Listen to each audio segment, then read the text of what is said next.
श्री स्वामी समर्थ. स्वामींना पुरणपोळी जास्त का आवडते हा प्रश्न तुम्हाला नेहमी पडत असेल. हाच प्रश्न कपिलाताईंना देखील पडला होता.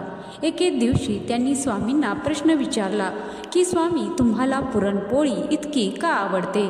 त्यावर स्वामी म्हणाले, अगं कपिले, या पुरणपोळीत जीवनाचे सार लपलेले आहे.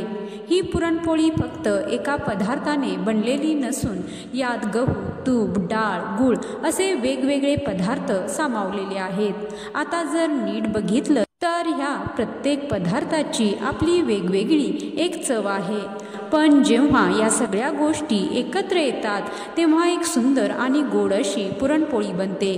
त्याचप्रमाणे जेव्हा एका घरात वेगवेगळ्या स्वभावाची माणसं एकत्र येतात, एकमेकांशी चांगलं बोलू लागतात, तेव्हा त्या नात्यांमध्ये त्या घरात एक गोडवा निर्माण होतो.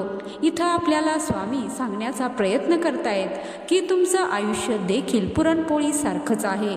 फक्त तुम्हाला एक चविष्ट पदार्थासारखं एक चरित्र घडवायचं आहे, जेणेकरून तुमचं आयुष्य देखील त्या पुरणपोळीसारखं गोड बनेल.